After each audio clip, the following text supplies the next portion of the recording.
കർത്താവിന് സ്തോത്രം. വേദിയിൽ ഉപവിഷ്ടരായിരിക്കുന്ന അനുഗ്രഹീത കർത്താവിൻ്റെ ദാസന്മാർ, സദസ്സിൽ എന്നെ ശ്രദ്ധിക്കുന്ന അനുഗ്രഹിക്കപ്പെട്ട കർത്താവിൻ്റെ ദാസന്മാർ, ഈ ശബ്ദപരിധിക്കുള്ളിൽ എന്നെ ശ്രദ്ധിക്കുന്ന കർത്താവിൻ്റെ ശ്രേഷ്ഠദാസന്മാർ, സഹോദരി സഹോദരന്മാർ, യുവതി യുവാക്കന്മാർ, ബാലിക ബാലന്മാർ, എല്ലാവർക്കും കർത്താവായ യേശുക്രിസ്തുവിൻ്റെ ധന്യമുള്ള നാമത്തിൽ എൻ്റെ സന്ധ്യാവന്ദനത്തെ അറിയിക്കുന്നു. 90 വർഷം കഴിഞ്ഞുപോയ ഒരു മഹാ കൺവെൻഷൻ്റെ വേദിയിൽ ഇങ്ങനെ ആയിരിക്കുവാൻ സ്വർഗത്തിലെ ദൈവം എനിക്കും ഭാഗ്യം നൽകിയതുകൊണ്ട് ഞാൻ ദൈവത്തെ സ്തുതിക്കുന്നു. എന്നെയും ഈ ശുശ്രൂഷയ്ക്ക് വിശ്വസ്തനെന്നെണ്ണി ഈ ശുശ്രൂഷ പരമേൽപ്പിച്ച സർവകൃപാലുവായ ദൈവത്തിന് സകല മഹത്വവും അർപ്പിക്കുന്നു. ശ്രുതിമധുരങ്ങളായ ഗാനങ്ങളായിരുന്നു നാം ഇതുവരെയും കേട്ടുകൊണ്ടിരുന്നത്. സംഗീതം ഹൃദയത്തിൻ്റെ ഭാഷയാണ്, ദൈവദത്തമാണ്. അത് നമ്മുടെ ഹൃദയങ്ങൾക്ക് ആശ്വാസവും മനസ്സിന് കുളിർമയും നമ്മുടെ മനുഷ്യവീചികൾക്ക് ആനന്ദദായകവുമാണ് എന്നുള്ളതിന് സംശയമില്ല. ആ ഗാനം പാടിയ എല്ലാ സഹോദരീ സഹോദരന്മാരെയും സ്വർഗത്തിലെ ദൈവം ആദരിക്കട്ടെ, അനുഗ്രഹിക്കട്ടെ എന്ന് ആത്മാർത്ഥമായി പ്രാർത്ഥിക്കുന്നു. ഇന്ന് രാത്രിയിൽ നിങ്ങളുടെ മധ്യത്തിൽ ദൈവത്തിൻ്റെ വചനം സംസാരിക്കുവാൻ തക്കവണ്ണം ഈ ക്രിസ്തു സഭയിലുള്ള ദൈവദാസന്മാരും എൽഡേഴ്സും വിശ്വാസികളും എന്നെ തിരഞ്ഞെടുത്തോർത്തത് ഞാൻ ദൈവത്തെ സ്തുതിക്കുകയാണ്. ധാരാളം പ്രാവശ്യം ഈ ക്രിസ്തു സഭയിൽ വിവിധ പ്രോഗ്രാമിന് വേണ്ടി വരുവാൻ ഇടയായിട്ടുണ്ട്. യൂത്ത് ക്യാമ്പിന് വന്നു, അത് വളരെ വർഷങ്ങൾ നീണ്ടു. അതിനുശേഷം അടുത്ത സ്റ്റെപ്പ് എന്ന നിലയിൽ ഫാമിലി ക്യാമ്പിന് വന്നു. അതും കഴിഞ്ഞിട്ട് ഒരു പുതിയ ശുശ്രൂഷാ മണ്ഡലത്തിലേക്ക് പ്രിയപ്പെട്ടവർ എന്നെ ക്ഷണിച്ചിരിക്കുകയാണ്. ഒരുപക്ഷേ ഈ മണ്ഡലത്തിൽ എന്നെ അധികം കണ്ടിട്ടില്ലാത്ത ആളുകളാണ് എൻ്റെ മുമ്പിൽ ഇരിക്കുന്നത് എന്നുള്ളതിന് സംശയമൊന്നുമില്ല. എന്നാൽ ഈ പ്രിയപ്പെട്ടവർ ആ കാര്യം പ്രാർത്ഥിക്കുകയും വിശ്വസ്തതാപൂർവം ദൈവം എന്നെ ഏൽപ്പിച്ച ശുശ്രൂഷ ഫലകരമായി നിവർത്തിക്കുവാൻ നിങ്ങളെല്ലാവരും, ദൈവമക്കളായ നിങ്ങളെല്ലാവരും വളരെ ആത്മാർത്ഥമായി പ്രാർത്ഥിച്ചുകൊണ്ടിരിക്കണം എന്ന് പ്രാരംഭമായി നിങ്ങളെ ഓർപ്പിക്കുകയാണ്. ധാരാളം പേർ എനിക്ക് പരിചയക്കാരായിട്ട് സദസ്സിലുണ്ട്. പ്രത്യേകിച്ച് സിസ്റ്റം കൺട്രോൾ ചെയ്യുന്ന പ്രിയ ഡെന്നി ബ്രദർ, ദീർഘനാളത്തെ പരിചയം അദ്ദേഹവുമായിട്ടുണ്ട്. സദസ്സിൽ പല പ്രിയപ്പെട്ടവരും ഇങ്ങനെ ആത്മബന്ധമുള്ളവരായിരിക്കുന്നത് ഓർത്തും ഞാൻ കർത്താവിനെ സ്തുതിക്കുകയാണ്. ഇന്ന് രാത്രിയിലെ വിചിന്തനത്തിന് വേണ്ടി, ഇന്നും നാളെയുമുള്ള രാത്രിയിലെ വിചിന്തനത്തിന് വേണ്ടി എൻ്റെ പ്രാർത്ഥനാ മുറിയിൽ, പഠനമുറിയിൽ ഞാനായിരുന്നപ്പോൾ ദൈവത്തിൻ്റെ ആത്മാവ് എൻ്റെ ഹൃദയത്തെ സ്പർശിച്ച ഒരു വാക്യം നിങ്ങളുടെ ശ്രദ്ധയിലേക്ക് കൊണ്ടുവരുവാനായിട്ടാണ് ഞാൻ കർത്താവിൽ ശരണപ്പെടുന്നത്. പ്രാരംഭമായി നമുക്ക് ആ വാക്യം ഒന്ന് വായിച്ചു കേൾക്കാം. യോഹന്നാൻ്റെ സുവിശേഷം 20-ാം അധ്യായം 30-31 വാക്യങ്ങൾ. John's gospel chapter 20 verses 30 and 31. യോഹന്നാൻ്റെ സുവിശേഷം 20-ാം അധ്യായം 30-31 വാക്യങ്ങൾ നമുക്കൊന്ന് വായിച്ച് കേൾക്കാം. ഈ പുസ്തകത്തിൽ എഴുതിയിരിക്കുന്നതല്ലാതെ മറ്റനേകം അടയാളങ്ങളും യേശു തൻ്റെ ശിഷ്യന്മാർ കാണുകയും ചെയ്തു. എന്നാൽ യേശു ദൈവപുത്രനായ ക്രിസ്തു എന്ന് നിങ്ങൾ വിശ്വസിക്കേണ്ടതിനും വിശ്വസിച്ചിട്ട് അവൻ്റെ നാമത്തിൽ നിങ്ങൾക്ക് ജീവൻ ഉണ്ടാകേണ്ടതിനും ഇത് എഴുതിയിരിക്കുന്നു. നമുക്കൊരു വാക്ക് പ്രാർത്ഥിക്കാം. പ്രിയ പിതാവേ, നന്ദിയോടെ ഞങ്ങൾ അങ്ങയെ സ്തുതിക്കുന്നു. ഇന്ന് രാത്രിയിൽ ദൈവത്തിൻ്റെ കൃപ ധാരാളം അനുഭവിക്കുവാൻ അവിടുന്ന് ഞങ്ങളെ സഹായിക്കണമേ എന്ന് പ്രാർത്ഥിക്കുന്നു. ഞങ്ങൾ വായിച്ചു കേട്ട വചനത്തിനായി സ്തോത്രം. ഈ വചനം അങ്ങയുടേതാണ്, അടിയൻ അങ്ങയുടേതാണ്, ജനം അങ്ങയുടേതാണ്. വെള്ളത്തിന്മീതെ ദൈവത്തിൻ്റെ ആത്മാവ് പരിവർത്തിച്ചുകൊണ്ടിരുന്നു എന്ന് ഞങ്ങൾ വായിക്കുന്നത് പോലെ ഈ വചനത്തിന്മേലും ഈ പന്തലിൻ്റെ പരിസരങ്ങളിലും അവിടുത്തെ ആത്മാവ് പരിവർത്തിച്ചുകൊണ്ടിരിക്കുമാറാകണമേ എന്ന് ഞങ്ങൾ പ്രാർത്ഥിക്കുന്നു. ഇന്ന് രാത്രിയിൽ സ്വർഗീയ ശബ്ദം ഞങ്ങൾ കേൾക്കുവാൻ, അനുഗ്രഹീതരാകുവാൻ, സന്തോഷത്തോടെ മടങ്ങിപ്പോകുവാൻ സ്വർഗത്തിലെ ദൈവം സഹായിക്കണമേ എന്ന് പ്രാർത്ഥിക്കുന്നു. പിശാചിൻ്റെ എല്ലാവിധമായ തന്ത്രങ്ങളിന്മേലും വിജയം വരിച്ച അത്യുന്നതനായ ദൈവം ഞങ്ങളുടെ കൂടെ ഉള്ളതുകൊണ്ട് സ്തോത്രം. ആ ദൈവത്തിൻ്റെ കൃപയിൽ ഞങ്ങൾ ശരണപ്പെടുന്നു. അവിടുത്തെ കൃപയാൽ അടിയനെയും കേൾവിക്കാരെയും ഈ ശബ്ദപരിധിക്കുള്ളിൽ ഞങ്ങളെ ശ്രദ്ധിക്കുന്ന എല്ലാവരെയും അവിടുന്ന് സഹായിക്കണമേ എന്ന് ഞങ്ങൾ അവിടുത്തോട് പ്രാർത്ഥിക്കുന്നു. ഇത്രത്തോളം ഞങ്ങളെ സഹായിച്ച അവിടുത്തെ വലിയ കൃപയ്ക്കായി സ്തോത്രം. പ്രാർത്ഥന കേട്ടതുകൊണ്ട് നന്ദി. സകലവും യേശുക്രിസ്തുവിൻ്റെ നിസ്തുല്യമുള്ള നാമത്തിൽ തന്നെ ആമേൻ. ദൈവവചന കേൾവി നമുക്കെല്ലാവർക്കും അനുഗ്രഹ കാരണമാണ് എന്നുള്ളതിന് രണ്ട് പക്ഷമില്ല. എന്നാൽ പ്രാരംഭത്തിൽ ഞാനൊരു കാര്യം നിങ്ങളോട് ഓർപ്പിക്കാനായിട്ട് ആഗ്രഹിക്കുകയാണ്. യാതൊരുവിധമായ മുൻവിധിയും കൂടാതെ ദൈവവചനത്തിന് മുമ്പാകെ ഇരിക്കുമ്പോൾ ദൈവം നമ്മളോട് സംസാരിക്കും എന്നുള്ളതിന് രണ്ട് പക്ഷമില്ല. ആകയാൽ യാതൊരു മുൻവിധിയും കൂടാതെ തുറന്ന ഹൃദയത്തോടുകൂടി നമുക്ക് ദൈവസന്നിധിയിൽ ആയിരിക്കാം. ആ വായിച്ച വാക്യം ഒരിക്കൽ കൂടി ഞാനൊന്ന് വായിക്കാനായിട്ട് പോവുകയാണ്, അല്ലെങ്കിൽ വായിച്ച് കേൾക്കാൻ പോവുകയാണ്. പ്രിയപ്പെട്ടവർ, നമുക്ക് വേണ്ടി വായിക്കും. ഒന്നുകൂടെ ഒന്ന് ശ്രദ്ധിക്കണം. യോഹന്നാന്റെ സുവിശേഷം 20-ാം അധ്യായം 30-31 വാക്യങ്ങൾ. ഈ പുസ്തകത്തിൽ എഴുതിയിരിക്കുന്നതല്ലാതെ മറ്റനേകം അടയാളങ്ങളും യേശു തൻ്റെ ശിഷ്യന്മാർ കാണുകയും ചെയ്തു. എന്നാൽ യേശു ദൈവപുത്രനായ ക്രിസ്തു എന്ന് നിങ്ങൾ വിശ്വസിക്കേണ്ടതിനും വിശ്വസിച്ചിട്ട് അവൻ്റെ നാമത്തിൽ നിങ്ങൾക്ക് ജീവൻ ഉണ്ടാകേണ്ടതിനും ഇത് എഴുതിയിരിക്കുന്നു. Thank you. Praise the Lord. Praise the Lord. ദൈവത്തിൻ്റെ വചനത്തിൽ അസന്നിഗ്ധമായി പ്രഖ്യാപിക്കുന്ന ഒരു കാര്യമാണ് നാം വായിച്ചു കേട്ടത്. യോഹന്നാന്റെ സുവിശേഷം മറ്റ് 3 സുവിശേഷങ്ങളിൽ നിന്നും വളരെ വിഭിന്നമാണ്. ആദ്യത്തെ 3 സുവിശേഷങ്ങളായ മത്തായി, മർക്കോസ്, ലൂക്കോസ്, ഈ 3 സുവിശേഷങ്ങളെ വേദപണ്ഡിതന്മാർ ഏകജാലക സുവിശേഷം അല്ലെങ്കിൽ സിനോപ്റ്റിക് ഗോസ്പൽസ് എന്നാണ് അറിയപ്പെടുന്നത്.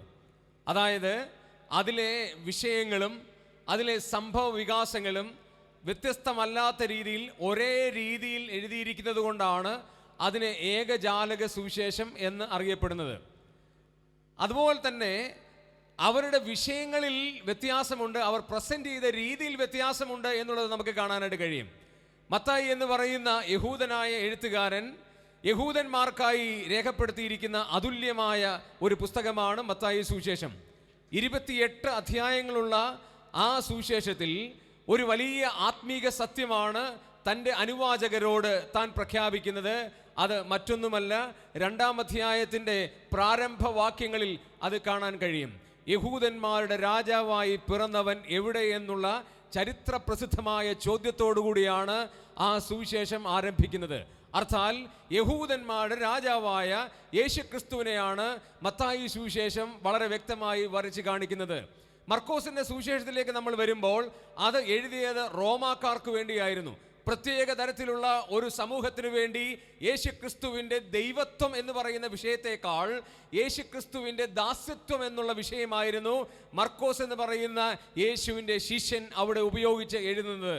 10-ാം അധ്യായം 45-ാമത്തെ വാക്യത്തിലേക്ക് വരുമ്പോൾ നമുക്ക് കാണാനായിട്ട് കഴിയുന്നുണ്ട്, മനുഷ്യപുത്രൻ ശുശ്രൂഷ ചെയ്യിപ്പാനല്ല ശുശ്രൂഷിപ്പാനും അനേകർക്കു വേണ്ടി തൻ്റെ ജീവനെ മറുവിലയായി കൊടുപ്പാനും അത്രേ വന്നത് എന്ന് പറഞ്ഞ് യേശുക്രിസ്തുവിൻ്റെ ദാസ്യത്വ ശുശ്രൂഷയുടെ കേന്ദ്രഭാവത്തെ മർക്കോസ് വ്യക്തമാക്കി കാണിക്കുന്നത് കാണാൻ കഴിയും.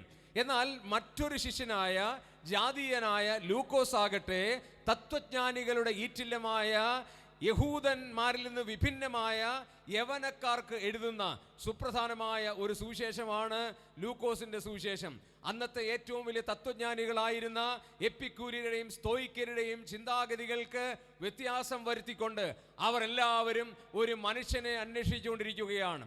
അവരെല്ലാവരും ഒരു നല്ല മനുഷ്യന് വേണ്ടി നോക്കി പാർത്തുകൊണ്ടിരിക്കുകയാണ്. അവിടുത്തെ പ്രധാനപ്പെട്ട ചിന്താഗതിക്കാരിൽ ഒരാളായിരുന്ന ഡയോജനിസ് എന്ന് പറയുന്ന പ്രശസ്തനായ മനുഷ്യൻ ഒരു പകലിൽ, നട്ടുച്ച പകലിൽ ഒരു മെഴുകുതിരിയുമായി ആ തെരുവിലൂടെ നടക്കുകയാണ്. ആളുകൾ ചോദിച്ചു, താങ്കൾ എന്താണ് ചെയ്യുന്നത്? ഈ നട്ടുച്ച വെളിച്ചത്തിൽ സൂര്യന്റെ പ്രകാശം മിന്നിമിന്നുമ്പോൾ താങ്കൾ എന്തുകൊണ്ടാണ് ഒരു മെഴുകുതിരിയുമായി ഈ വീതിയിലൂടെ നടക്കുന്നത്? ഡയോജനിസ് പ്രകാരം പറഞ്ഞു, I am searching for a good man. ഞാനൊരു നല്ല മനുഷ്യനെ തേടുകയാണ്. ഈ ലോകത്തിലുള്ള മനുഷ്യരെല്ലാവരും വ്യത്യസ്തരായ മനുഷ്യരാണ്. അതുകൊണ്ട് ഞാൻ നല്ല ഒരു മനുഷ്യനെ തേടുകയാണ്. ലൂക്കോസ് പറയുകയാണ്, ഇതാ ഇവിടെ നല്ലൊരു മനുഷ്യനെ നമുക്ക് കാണാൻ കഴിയും. ഏറ്റവും തികഞ്ഞ ഒരു മനുഷ്യനായി യേശുവിനെ ലൂക്കോസിന്റെ സുവിശേഷത്തിൽ അവതരിപ്പിച്ചിരിക്കുകയാണ്. എന്നാൽ ഈ 3 സുവിശേഷങ്ങളിൽ നിന്ന് വളരെ വിഭിന്നമായി 4-ാമത്തെ സുവിശേഷമായ യോഹന്നാന്റെ സുവിശേഷത്തിൽ യേശുക്രിസ്തുവിനെ അവതരിപ്പിച്ചിരിക്കുന്നത് സർവശക്തനും സർവവ്യാപിയും സർവജ്ഞാനിയുമായ കർത്താവായ യേശുക്രിസ്തു ദൈവമാണ് എന്നുള്ള അമൂല്യ സത്യമാണ് അവിടെ വിളിച്ചോതുന്നത്. മാത്രവുമല്ല, 3 സുവിശേഷങ്ങൾ രേഖപ്പെടുത്തിയ ആളുകൾ അവരുടെ സുവിശേഷം എന്തിന് എഴുതി എന്ന് അവരുടെ സുവിശേഷങ്ങളിൽ വ്യക്തമായി പറയുന്നില്ല. എന്നാൽ യോഹന്നാന്റെ സുവിശേഷത്തിൽ നാം വായിച്ചു കേട്ട 20-ാം അധ്യായത്തിന്റെ 30-31 വാക്യങ്ങളിൽ താൻ എന്തിനാണ് ഈ സുവിശേഷം എഴുതിയത് എന്ന് വളരെ വ്യക്തമായി അക്കമിട്ട് പറയുന്നത് കാണാൻ കഴിയും. അതുമാത്രവുമല്ല, താൻ മറ്റൊരു കാര്യം കൂടെ അതിൻ്റെ അവസാന അധ്യായത്തിൽ പറഞ്ഞിരിക്കുന്നത് നമുക്ക് കാണാൻ കഴിയും. നമുക്ക് അതുകൂടെ ഒന്ന് നോക്കാം. 21-ാമത്തെ അധ്യായത്തിലേക്ക് വരുമ്പോൾ അവിടെ ഇപ്രകാരമാണ് രേഖപ്പെടുത്തിയിരിക്കുന്നത്. അതിൻ്റെ 24, 25 വാക്യങ്ങൾ നമ്മൾ വായിക്കുമ്പോൾ ഇപ്രകാരം നമുക്ക് വായിക്കാനായിട്ട് സാധിക്കും. ഈ ശിഷ്യൻ ഇതിനെക്കുറിച്ച് സാക്ഷ്യം പറയുന്നവനും ഇത് എഴുതിയവനുമാകുന്നു. അത് യോഹന്നാൻ എന്ന് പറയുന്നത് ഞാൻ തന്നെയാണ് എന്നുള്ളത് ഇൻഡയറക്റ്റ് ആയിട്ട് താൻ പ്രഖ്യാപിച്ചിട്ട് മറ്റൊരു വലിയ സത്യം അവിടെ പ്രഖ്യാപിക്കുകയാണ്. ഈ ശിഷ്യൻ ഇതിനെക്കുറിച്ച് സാക്ഷ്യം പറഞ്ഞവനും ഇത് എഴുതിയവനുമാകുന്നു. അവന്റെ സാക്ഷ്യം സത്യമെന്ന് ഞങ്ങൾ അറിയുന്നു. യേശു ചെയ്തത് മറ്റ് പലതുമുണ്ട്. യേശു ചെയ്ത അനേകം കാര്യങ്ങളായി ഈ ലോകത്തിലുണ്ട്. എന്നിട്ട് താൻ തുടരുകയാണ്, അത് ഓരോന്നായി എഴുതിയാൽ എഴുതിയ പുസ്തകങ്ങൾ ലോകത്തിൽ തന്നെ ഒതുങ്ങുകയില്ല എന്ന് യോഹന്നാൻ തന്റെ ചിന്തയിൽ എഴുതി വെക്കുകയാണ്.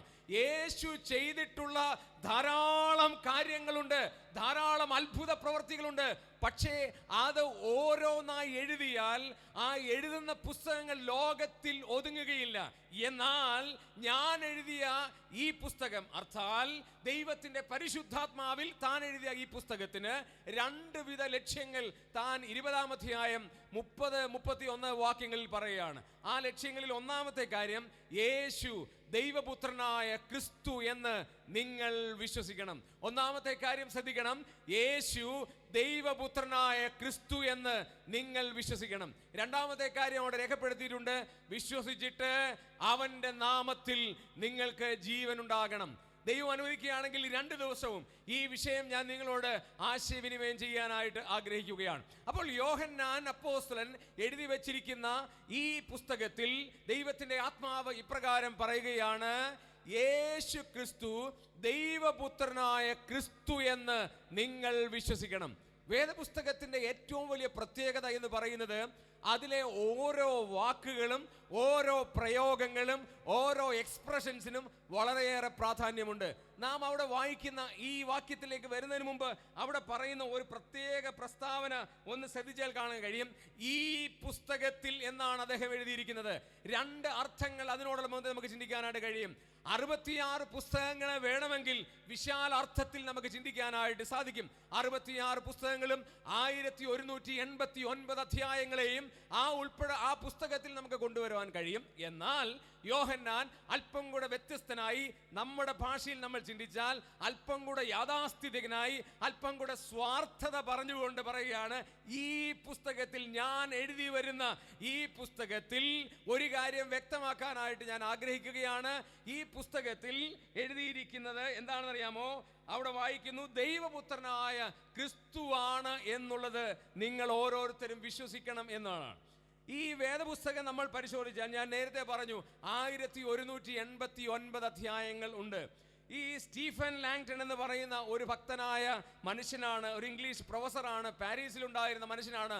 അദ്ദേഹമാണ്, സ്റ്റീഫൻ ലാങ്ടൺ എന്ന് പറയുന്ന ആളാണ് ഈ വേദപുസ്തകത്തിലുള്ള പുസ്തകങ്ങളെ ചാപ്റ്ററുകളായി ഡിവൈഡ് ചെയ്തത് എന്ന് കാണാൻ കഴിയും. റോബർട്ട് ഐൻസ്റ്റീൻ എന്ന് പറയുന്ന ഒരു ഫ്രഞ്ച് മനുഷ്യനാണ്, അതൊരു പ്രിന്ററായിരുന്ന അദ്ദേഹമാണ് ഇതിനെ വാക്യങ്ങളായിട്ട് ഡിവൈഡ് ചെയ്തത് എന്നുള്ളത് ചരിത്രം നമുക്ക് മനസ്സിലാക്കുവാനായിട്ട് സാധിക്കും. അങ്ങനെയാണെങ്കിൽ സ്റ്റീഫൻ ലാങ്ഡൺ അധ്യായങ്ങളായിട്ട് വേദപുസ്തകത്തെ തിരിക്കുമ്പോൾ യോഹന്നാൻ എഴുതി വെച്ചത് അധ്യായങ്ങളായിട്ടല്ല. താൻ യോഹന്നാന്റെ സുവിശേഷം 1-ാം അധ്യായത്തിന്റെ 1-ാം വാക്യമായ ആദിയിൽ വചനമുണ്ടായിരുന്നു എന്ന് പറഞ്ഞ് തുടങ്ങി ഈ സുവിശേഷം അവസാനിക്കുന്നവരെ ഒരു എസ്സേ രൂപത്തിൽ എഴുതി പോവുകയാണ്. എന്നാൽ സ്റ്റീഫൻ ലാങ്ഡൺ എന്ന് പറയുന്ന ഭക്തനായ മനുഷ്യൻ അതിനെ അധ്യായങ്ങളായി വിഭജിച്ചപ്പോൾ നമുക്ക് 21 അധ്യായങ്ങൾ ലഭിക്കുവാനിടയായി. ആ 21 അധ്യായങ്ങൾ നമ്മൾ ധ്യാനിക്കുമ്പോൾ, പഠിക്കുമ്പോൾ യോഹന്നാൻ ഒരേ ഒരു ലക്ഷ്യമേ ഉള്ളൂ: യേശു ദൈവപുത്രനായ ക്രിസ്തു എന്ന് നമ്മൾ ഓരോരുത്തരും വിശ്വസിക്കണം. പ്രിയമുള്ളവരെ, നമ്മൾ അത് കാലാകാലങ്ങളിൽ വിശ്വസിച്ചവരാണ്. സ്തോത്രം. അത് നമ്മുടെ കഴിവ് കൊണ്ട് നമ്മൾ വിശ്വസിച്ചതല്ല. ദൈവത്തിന്റെ അപദാനം എന്നുള്ളതല്ലാതെ, ദൈവത്തിന്റെ മഹാകൃപ എന്നുള്ളതല്ലാതെ നമുക്കതിനകത്ത് അവകാശപ്പെടുവാനായിട്ട് യാതൊരു വസ്തുതയുമില്ല. ഈ കഴിഞ്ഞ ദിവസം എൻ്റെ ഒരു സുഹൃത്തുമായി ഞാൻ യാത്ര ചെയ്യേണ്ടി വന്നു. അദ്ദേഹം ബൈബിൾ വിശ്വസിക്കുന്ന ആളാണെങ്കിലും ബൈബിളിനോട് അത്രയ്ക്ക് വലിയ ആത്മാർത്ഥതയുള്ള ആളൊന്നുമല്ല. അപ്പോൾ അദ്ദേഹം ഇങ്ങനെ യാത്ര ചെയ്തപ്പോൾ അദ്ദേഹം ഇപ്രകാരം എന്നോട് പറഞ്ഞു: നിങ്ങളുടെ ബൈബിൾ ഞാൻ വായിക്കാറൊക്കെ ഉണ്ട്, കാരണം ഞാനൊരു ക്രിസ്ത്യാനിയാണല്ലോ, അതുകൊണ്ട് ഞാൻ ബൈബിളൊക്കെ വായിക്കാറുണ്ട്. പക്ഷേ ഈ ബൈബിളിലെ കാര്യങ്ങൾ മുഴുവൻ അങ്ങോട്ട്, കന്നഡയിലാണ് അദ്ദേഹം സംസാരിച്ചത്, നമ്പലിക്ക് സാധ്യമല്ല, അത് വിശ്വസിക്കാനായിട്ട് പറ്റില്ല എന്ന് പറഞ്ഞു. ഇത് സത്യമൊക്കെയാണ്, പക്ഷെ അതങ്ങോട്ട് പൂർണ്ണമായി വിശ്വസിക്കാനായിട്ട് കഴിയില്ല. അപ്പം ഞാൻ ചോദിച്ചത്, അതെന്താണ് അങ്ങനെ പൂർണ്ണമായിട്ട് വിശ്വസിക്കാൻ കഴിയാത്തതായിട്ട് താങ്കൾക്ക് എന്താണുള്ളത്? അതിൻ്റെ ഒരു കാര്യമെന്ന് പറയുന്നത്, യേശുവിനെ വിളിച്ചിരിക്കുന്നത് ദൈവപുത്രൻ എന്നാണ്. ഈ ദൈവപുത്രൻ എന്നുള്ള പ്രയോഗം അത് എനിക്ക് അങ്ങോട്ട് ഉൾക്കൊള്ളാനായിട്ട് പറ്റില്ല. അപ്പം ഞാൻ ചോദിച്ചു, അതെന്താ പറ്റി അങ്ങനെ ഉൾക്കൊള്ളാൻ പറ്റാത്തിരിക്കുന്നത്? അല്ല പാസ്റ്ററെ, ഈ ദൈവപുത്രൻ എന്നൊക്കെ പറഞ്ഞ പിതാവിനോട് അത്രയ്ക്ക് അങ്ങോട്ട് ഈക്വാലിറ്റി ഉണ്ടോ എന്നൊരു തുല്യത ഉണ്ടോ എന്നുള്ളത് ഒരു സംശയമാണ്. അത്രയ്ക്ക് തുല്യനാണോ, പിതാവിന് ഈക്വലായിട്ടുള്ള ഒരാളാണോ എന്നാണ് ക്രിസ്ത്യാനിയായ എൻ്റെ ഒരു സുഹൃത്ത് എന്നോട് സംശയം പ്രകടിപ്പിച്ചത്. ഞങ്ങൾ നെല്ലിയാടിയിൽ നിന്ന് മംഗലാപുരത്തേക്കുള്ള ആ പ്രയാണ മധ്യത്തിൽ ഞാൻ അദ്ദേഹത്തോട് എൻ്റേതായ ഭാഷയിൽ, സരളമായ ഭാഷയിൽ, ലളിതമായ ഭാഷയിൽ അദ്ദേഹത്തോട് കാര്യങ്ങളെ വിശദീകരിക്കാനായിട്ട് ശ്രമിച്ചു. അദ്ദേഹം എത്രത്തോളം അതിൽ വിശ്വസിച്ചു എന്നെനിക്കറിയില്ല. പക്ഷെ ഒരു കാര്യം ഞാൻ വ്യക്തമാക്കി കൊടുക്കുവാനിടയായി: യേശുക്രിസ്തുവിനെ ദൈവപുത്രൻ എന്ന് തന്നെ വിളിച്ചിരിക്കുന്നത് ദൈവവചനത്തിന്റെ നിസ്തുല്യതയുടെ ഏറ്റവും വലിയ കാര്യമാണ്. പലപ്പോഴും ക്രിസ്ത്യാനികളായിരിക്കുന്നവർ, രക്ഷിക്കപ്പെട്ടവർ എന്ന് പറയുന്ന ആളുകൾ, ദൈവത്തെ ആത്മാർത്ഥമായി സ്നേഹിക്കുന്ന ആളുകൾക്ക് പോലും ഒരു സംശയമുണ്ട്: ഈ ദൈവപുത്രൻ എന്ന് പറഞ്ഞാൽ അതിൻ്റെ അർത്ഥം എന്താണ്? നമ്മൾ ചിന്തിക്കാനായിട്ട് പോകുന്നതും യോഹന്നാൻ പറഞ്ഞതും അത് തന്നെയാണ്. യോഹന്നാന്റെ പ്രയോഗം ഒന്നുകൂടെ ശ്രദ്ധിക്കണം: യേശു ദൈവപുത്രനായ ക്രിസ്തു. 3 പദങ്ങളാണ്: യേശു, ദൈവപുത്രൻ, ക്രിസ്തു. അത് യോഹന്നാന് സംശയമില്ല.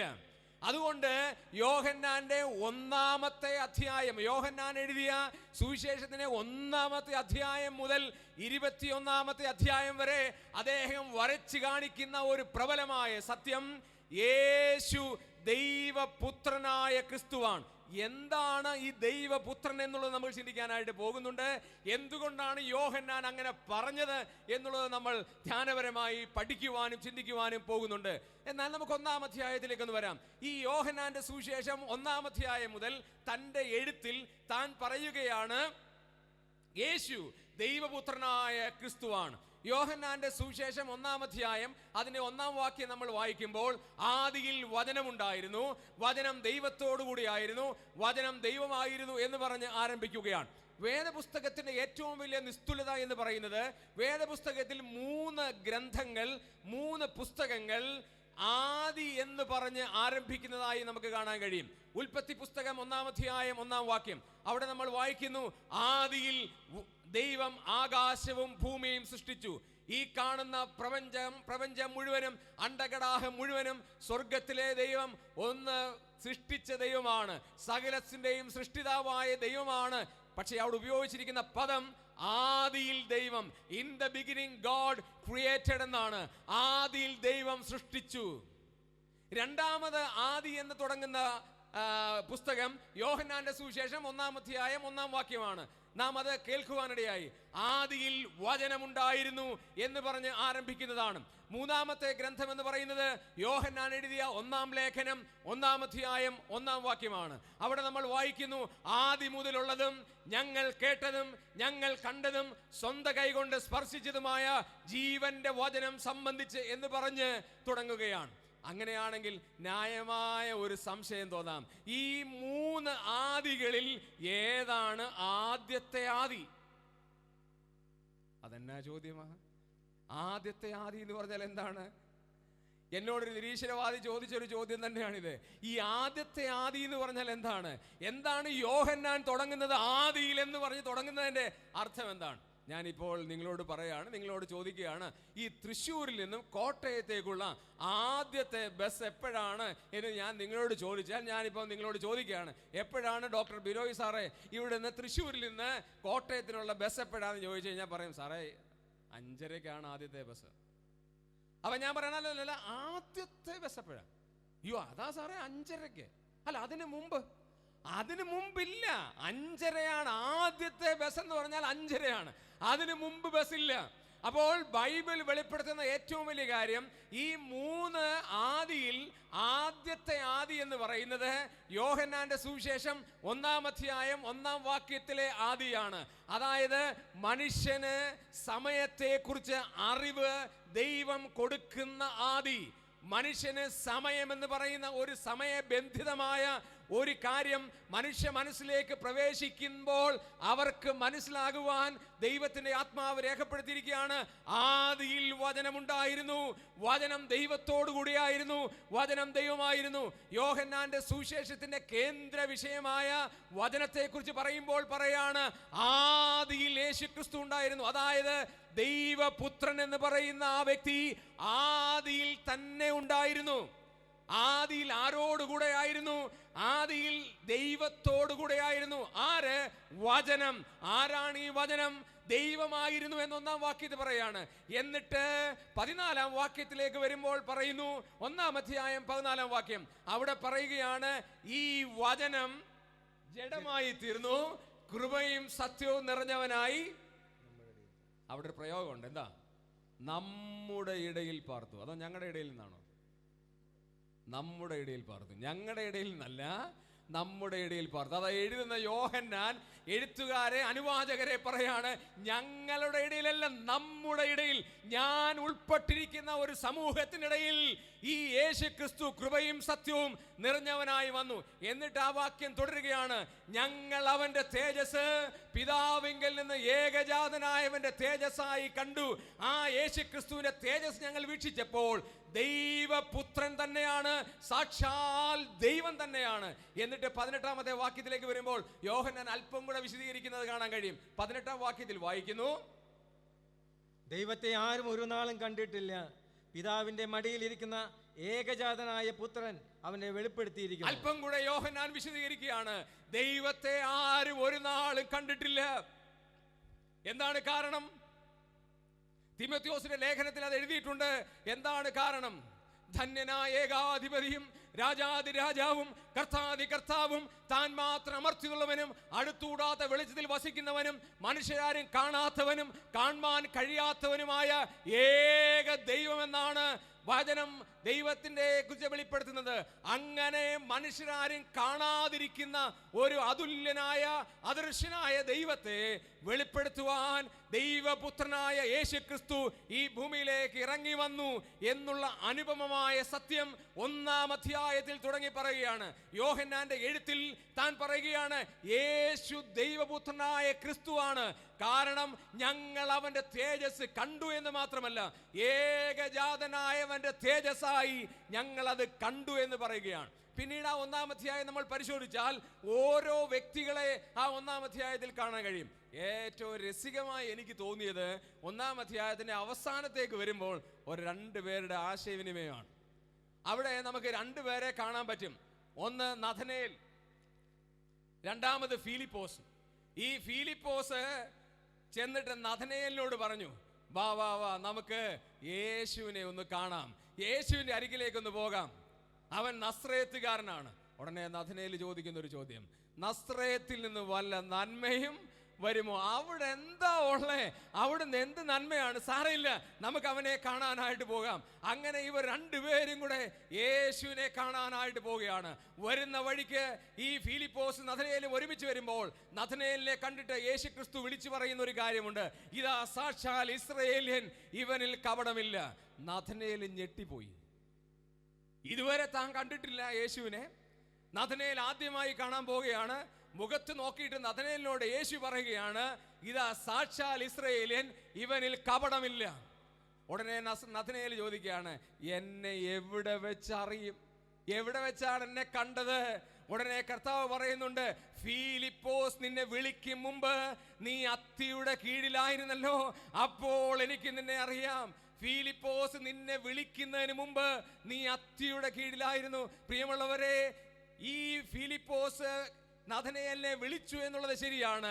എന്നാൽ അവിടെ കർത്താവായ യേശു ക്രിസ്തു ദൈവപുത്രനാണ് എന്നുള്ള പരമമായ സത്യം ആ നഥനയേലിനോടും ഫിലിപ്പോസിനോടും കർത്താവ് പറയുകയാണ്. അവിടെ രണ്ടർത്ഥങ്ങൾ ഞാൻ പറയാനായിട്ട് ആഗ്രഹിക്കുകയാണ്. ഒന്ന്, അല്ലയോ നഥനയേലേ, ഞാൻ നിന്നെ കണ്ടതുകൊണ്ടാണ് ഫിലിപ്പോസ് നിന്നെ കണ്ടത്. സ്തോത്രം. നമ്മളെ ഓരോരുത്തരെയും സ്വർഗത്തിലെ ദൈവം കണ്ടപ്പോഴാണ് അനേക ദൈവദാസന്മാരെ നമ്മുടെ ഭവനങ്ങളിലേക്ക് അയച്ചു. അവർ സുവിശേഷം പറഞ്ഞു. കാലാകാലം രക്ഷിക്കപ്പെടുവാനിടയായത് എന്നെയും നിങ്ങളെയും സ്വർഗത്തിലെ ദൈവം കണ്ടതുകൊണ്ടാണ്. ഹല്ലേലൂയ. ആ ദൈവത്തിന്റെ സ്നേഹം എത്ര അപർണ്ണനീയമാണ്, അപാരമാണ്. നമ്മൾ വിചാരിക്കും നമ്മൾ ആകസ്മികമായി വന്നവരാണ്. ഈ ലോകത്തിൽ ഒരാൾ പോലും ആകസ്മികമായി ഈ ലോകത്തിൽ ജനിച്ചവരല്ല. ഈ ലോകത്തിൽ അങ്ങനെ ജനിച്ച ഒരാൾ പോലുമില്ല. ദൈവത്തിന്റെ പ്രവർത്തന പദ്ധതിയാൽ, ദൈവത്തിന്റെ പ്രത്യേകമായ അരുളപ്പാടിനാൽ, ദൈവത്തിന്റെ ദൗത്യം പൂർത്തീകരിക്കുവാൻ ഈ ലോകത്തിൽ ജനിച്ചവരാണ് നമ്മൾ ഓരോരുത്തരും. അതുകൊണ്ട് നഥനയേലിനോട് പറയാണ്, നിന്നെ ഫിലിപ്പോസ് വിളിക്കുന്ന മുമ്പേ അത്തിയുടെ കീഴിൽ ഞാൻ നിന്നെ കണ്ടു. രണ്ടാമത്തെ ആശയം കുറച്ച് പുറകോട്ട് വേണമെങ്കിൽ നമുക്ക് പോകാം. അത്തിയുടെ കീഴിലാ കണ്ടേ. കർത്താവ് ഇൻഡയറക്റ്റ് ആയിട്ട് പറയാണ്, എടാ കുഞ്ഞേ, നിന്റെ വല്യപ്പനുണ്ടല്ലോ ആദാം, പണ്ട് ഒളിച്ചിരുന്നുണ്ടല്ലോ, അത്തിക്ക് ചുറ്റും വരുന്ന അത്തിയുടെ ഇല കൊണ്ട് അരയാടയൊക്കെ ഉണ്ടാക്കിയില്ലേ, അന്നേ എനിക്ക് നിന്നെ അറിയാമെന്നൊരു ആശയം കൂടെ ആത്മീകമായി നമുക്കവിടെ ചിന്തിക്കാൻ സാധിക്കും. പ്രിയമുള്ളവരെ, ദൈവം നമ്മെ എന്നാണ് കണ്ടത്? ചെറിയാൻ സാർ എഴുതി വെച്ചിരിക്കുന്ന അതിമനോഹരമായൊരു പാട്ടുണ്ട്. ഉലകസ്ഥാപനത്തിൻ മുൻപ് ഉളവായൊരൻപാൽ തിരഞ്ഞെടുത്തവൻ നമ്മെ തിരുമുൻപിൽ വസിപ്പാൻ. തിരഞ്ഞെടുത്തവൻ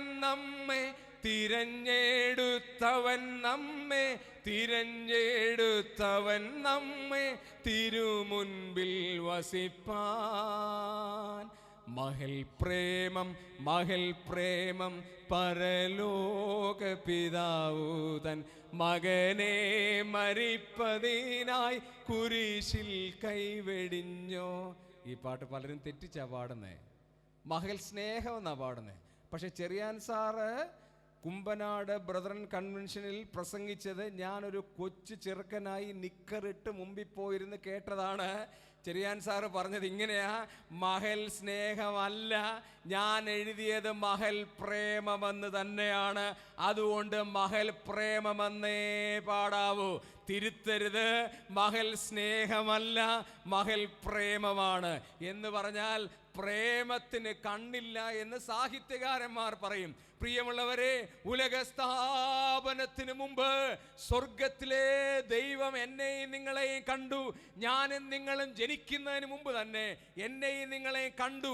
ആ വലിയ ജ്ഞാനം ഫിലിപ്പോസിനോടും നഥനയേലിനോടും യേശുക്രിസ്തു പറഞ്ഞുകൊണ്ട് പറയുകയാണ്. ഇതാ എഴുത്തുകാരനായ യോഹന്നാൻ എഴുതുകയാണ്, യേശുക്രിസ്തു ദൈവപുത്രനായ ക്രിസ്തുവാണ് എന്ന് 1-ാം അധ്യായത്തിൽ തന്നെ തെളിയിക്കുന്നത് കാണാൻ കഴിയും. 2-ാം അധ്യായത്തിലേക്ക് വരുമ്പോൾ ചരിത്ര പ്രസിദ്ധമായിരിക്കുന്ന കാര്യമാണ്. യേശു പച്ചവെള്ളത്തെ വീഞ്ഞാക്കി. മദ്യപാനികളായ സ്നേഹിതന്മാർ ഏറ്റവും കൂടുതൽ വിശ്വസിക്കുകയും ഏറ്റവും കൂടുതൽ ആശ്വസിക്കുകയും ചെയ്യുന്ന ഒരു വാക്യമാണത്. അവർ പറയും, നമ്മുടെ യേശു തമ്പുരാൻ പോലും പച്ചവെള്ളത്തെ വീഞ്ഞാക്കിയിട്ടുണ്ടല്ലോ, പിന്നെ ഞങ്ങൾക്ക് കുടിക്കുന്നതിന് എന്താണ്? അന്നത്തെ സാഹചര്യവും അന്നത്തെ കൾച്ചറും അറിയാൻ വയ്യാത്തത് കൊണ്ടാണ് വീഞ്ഞും മദ്യവും രണ്ടും രണ്ടാണ്, ഒന്നല്ല. നമ്മുടെ കല്യാണങ്ങൾക്ക് ചിക്കൻ ഇല്ലാത്ത കല്യാണങ്ങൾ ഏതെങ്കിലും ഉണ്ടോ? ഒന്നുകിൽ ചിക്കൻ കാണും. ഞങ്ങളുടെ നാട്ടിലാണെങ്കിൽ ബീഫ് ഉപയോഗിക്കാൻ പറ്റത്തില്ല. അതുകൊണ്ടാണ് ഞാൻ ചിക്കൻ്റെ കാര്യം പറഞ്ഞത്. ബീഫ് ഉപയോഗിച്ചാൽ ഞങ്ങൾ പിറ്റേ ദിവസം ജയിലിലാണ്. അതുകൊണ്ട് അങ്ങനെ ഉപയോഗിക്കാൻ പറ്റാത്തൊരു നാടാണ് ഞങ്ങളുടെ നാട്. അതുകൊണ്ട് ചിക്കൻ എല്ലാ കല്യാണങ്ങളും കാണും. അതുപോലെയാണ് യഹൂദന്മാർക്ക് വീഞ്ഞെന്ന് പറയുന്നത് ഏറ്റവും പ്രധാനപ്പെട്ട ഒരു കാര്യമാണ്. 2-ാം അധ്യായം 1 മുതൽ 11 വരെയുള്ള വാക്യങ്ങൾ നമ്മൾ വായിക്കുമ്പോൾ യേശു കർത്താവ് ആദ്യം ചെയ്ത അത്ഭുതം നമുക്കിവിടെ കാണാൻ കഴിയും. 11-ാം വാക്യം നമുക്കൊന്ന് വായിക്കാം. ആ 11-ാം വാക്യത്തിൽ ദൈവത്തിന്റെ പരിശുദ്ധാത്മാവ് രേഖപ്പെടുത്തിയിരിക്കുകയാണ്. ഇങ്ങനെ അടയാളങ്ങളുടെ ആരംഭമായി ചെയ്തിട്ട് പറയുന്ന ഒരു വാക്കുണ്ട്, നമുക്കൊന്ന് ശ്രദ്ധിക്കാം. 11-ാം വാക്യം. യേശു ഇതിനെ അടയാളങ്ങളുടെ ആരംഭമായി ഗലീലയിലെ കാനാവിൽ വെച്ച് ചെയ്തു. ശ്രദ്ധിക്കണേ, അടുത്ത പദങ്ങൾ ശ്രദ്ധിക്കണേ. തന്റെ മഹത്വം വെളിപ്പെടുത്തി. തന്റെ മഹത്വം വെളിപ്പെടുത്തി. ഒന്ന്, തന്റെ മഹത്വം വെളിപ്പെടുത്തി. 2, അവന്റെ ശിഷ്യന്മാർ അവനിൽ വിശ്വസിച്ചു. 3, അടയാളങ്ങളുടെ ആരംഭമായി അത് ചെയ്തു. ഇവിടെ വലിയൊരു അത്ഭുതം അവിടെ സംഭവിക്കാനിടയായി. ഞാൻ നിങ്ങളോടൊരു രഹസ്യം ചോദിക്കട്ടെ, നിങ്ങൾക്ക് ഇഷ്ടമാണ് എന്ന് ഞാൻ കരുതുക. ഈ പച്ചവെള്ളം എപ്പോഴാ വീഞ്ഞായേ? ഈ പച്ചവെള്ളം വീഞ്ഞായത് എപ്പോഴാ? ഞാൻ ആ ഭാഗം പല ആവർത്തി വായിച്ചു, പക്ഷെ ഞാൻ കണ്ടില്ല. എന്നാൽ അവിടെ ഒരു ചിന്ത എന്നെ ഭരിക്കാനിടയായി. അവിടെ 3 തരത്തിലുള്ള വെള്ളത്തെക്കുറിച്ച് പരാമർശിച്ചിട്ടുണ്ട്. ഒന്ന്, യഹൂദന്മാരുടെ ശുദ്ധീകരണ നിയമം അനുസരിച്ച് 2-3 പറ വീതം കൊള്ളുന്ന 6 കൽപ്പാത്രം അവിടെ വെച്ചിട്ടുണ്ടായിരുന്നു. ആ കൽപ്പാത്രങ്ങളിൽ വെള്ളമുണ്ട്. കാരണം വിവാഹത്തിന് വരുന്ന ആളുകൾ ആ വെള്ളം ഉപയോഗിച്ച് അവരുടെ കാലുകളും കൈകളും ശുദ്ധമാക്കാൻ അതിനുപയോഗിച്ച വെള്ളമുണ്ട്. എന്നാൽ അടുത്തത് നമ്മൾ വായിക്കുന്നതിന് 5-ാം വാക്യത്തിലേക്ക് വരുമ്പോൾ യേശുക്രിസ്തു അവിടെ ഉണ്ടായിരുന്ന ശുശ്രൂഷക്കാരോട് പറയുകയാണ്. 5-ാം വാക്യത്തിൽ നമ്മൾ വായിക്കുന്നു, അതിൻ്റെ ആ വക്കോളം നിറപ്പീൻ. അതായത് ആ 2-3 പറ വീതം കൊള്ളുന്ന ആ കൽപ്പാത്രത്തിനകത്ത് നിങ്ങൾ വെള്ളം നിറയ്ക്കണം. നിറയ്ക്കപ്പെട്ട ഒരു വെള്ളം അവിടെ കാണാനായിട്ട് കഴിയും. 9-ാം വാക്യം നമുക്കൊന്ന് വായിച്ചു കേൾക്കാം. അവിടെ ഒരു പ്രയോഗം ദൈവത്തിന്റെ ആത്മാവ് നൽകിയിട്ടുണ്ട്. 3-ാമത്തെ വെള്ളത്തിന്റെ ഒരു പ്രത്യേകത അവിടെ പറഞ്ഞിട്ടുണ്ട്, വീഞ്ഞായി തീർന്ന വെള്ളം. അങ്ങനെയല്ലേ വായിക്കുന്നു 9-ാം വാക്യം? അതെ, വീഞ്ഞായി തീർന്ന വെള്ളം. നോക്കുക, അവിടെ വലിയൊരു ഡ്രാസ്റ്റിക് ചേഞ്ച് സംഭവിക്കുകയാണ്. യേശുവിന്റെ വാക്കിൽ അവിടെ വെള്ളം നേരത്തെ അതിനകത്തുണ്ടാകാമായിരിക്കാം, പക്ഷേ അതിൽ കാര്യമില്ല. അതിനകത്ത് വലിയ കാര്യങ്ങളൊന്നും സംഭവിക്കാൻ പോകുന്നില്ല. കർത്താവിന്റെ വാക്കനുസരിച്ച ശുശ്രൂഷകന്മാർ ആ വക്കോളവും നിറച്ചു.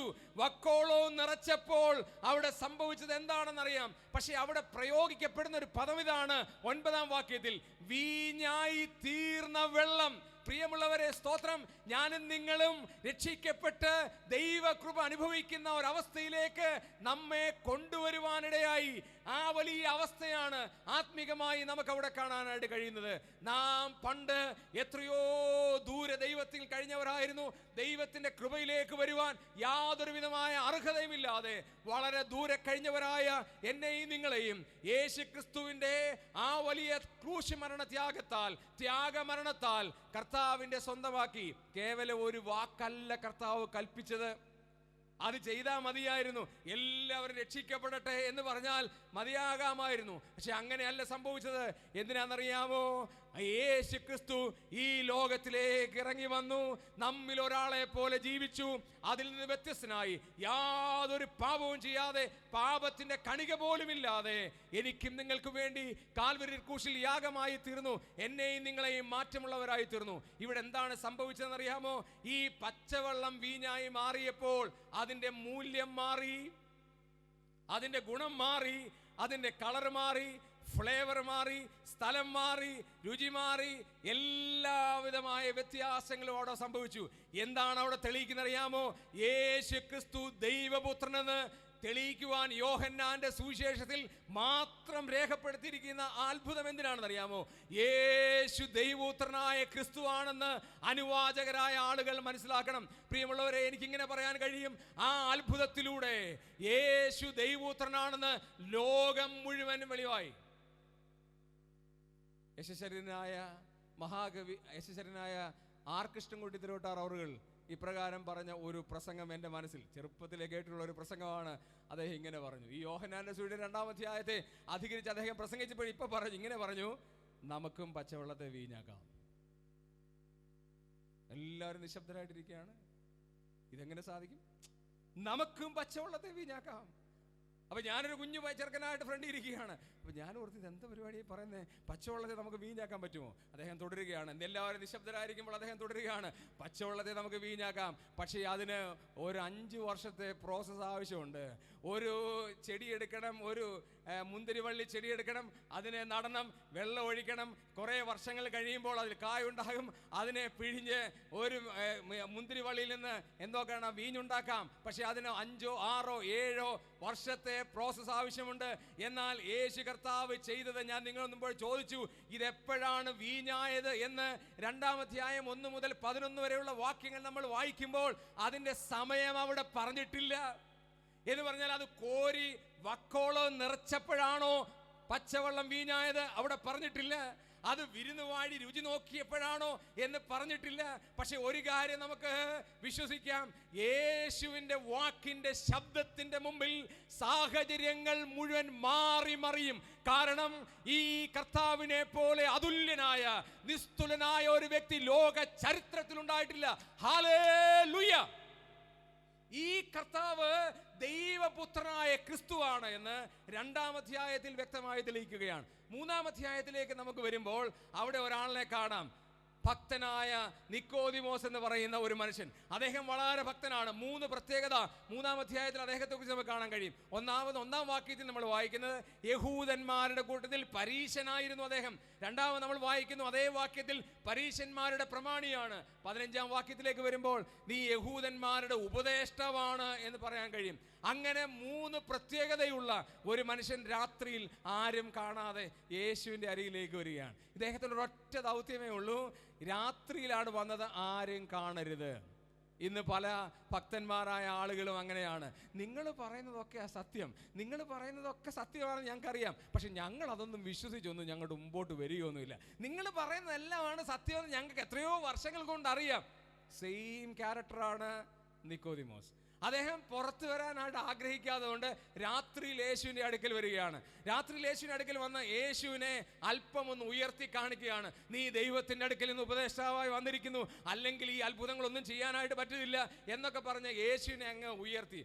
നമ്മൾ ചിലരാണെങ്കിൽ നമ്മളെ ഒന്ന് ഉയർത്തി കഴിയുമ്പോൾ നമ്മൾ സ്വന്തം നേരെ പൊങ്ങി തല മേളിൽ ഇടിക്കുന്നത് പോലെ യേശുവിൻ്റെ തല ഇടിക്കുമെന്നാണ് ഈ പാവപ്പെട്ടവനായ നിക്കോദിമോസ് മനസ്സിലായത്. അവൻ്റെ മുഖത്ത് നോക്കി യേശു പറഞ്ഞു, നീ വീണ്ടും ജനിച്ചില്ലെങ്കിൽ ദൈവരാജ്യം കാണുവാൻ കഴിയില്ല. ഇത് മനസ്സിലാകാത്ത നിക്കോദിമോസ് ചോദിക്കുകയാണ്, ഈ ഒരു മനുഷ്യൻ വൃദ്ധനായ ശേഷം അമ്മയുടെ ഉദരത്തെ കടന്ന് വീണ്ടും ജനിക്കാമോ? വലിയ ചോദ്യം ചോദിക്കുകയാണ്. ഈ ആത്മീയ അർത്ഥത്തിലൂടെ ഒരു വലിയ കാര്യം യോഹന്നാന്റെ സുവിശേഷം 3-ാം അധ്യായത്തിൽ തൻ്റെ എഴുത്തുകാരനായ യോഹന്നാൻ തൻ്റെ അനുവാചകരോട് പറയാണ്, യേശു ക്രിസ്തു ദൈവപുത്രനായ ക്രിസ്തുവാണ്. കാരണം ആത്മാവിനാൽ ജനിക്കുന്നവൻ ആത്മാവാണ്.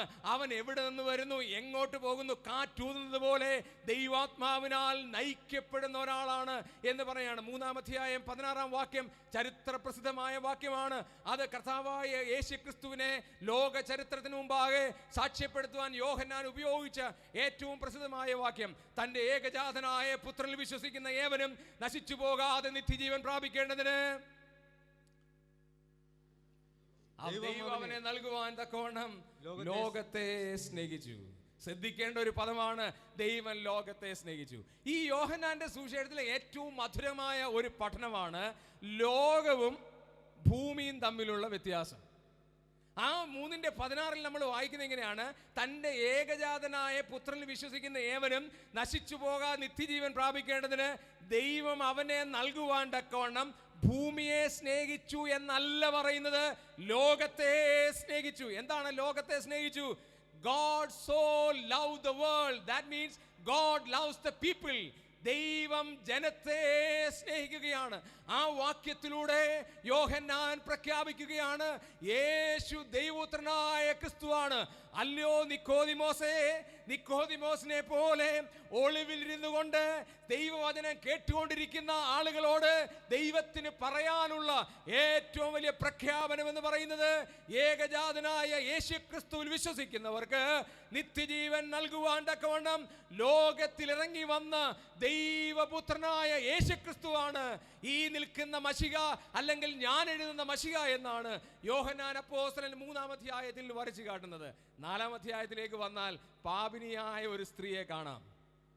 അവളും 3-ാം അധ്യായത്തിലെ വ്യക്തിയും തമ്മിൽ അല്പം വ്യത്യാസമുണ്ട്. 3-ാം അധ്യായത്തിലെ വ്യക്തി രാത്രിയിലാണ് വന്നത്. 4-ാം അധ്യായത്തിൽ വന്ന വ്യക്തി നട്ടുച്ചയ്ക്കാണ് വന്നത്.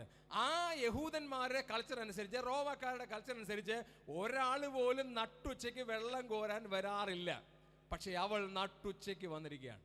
പ്രസിദ്ധമായ ഒരു പാട്ട് തന്നെ ഉണ്ട്, സെക്യുലർ പാട്ടാണ്.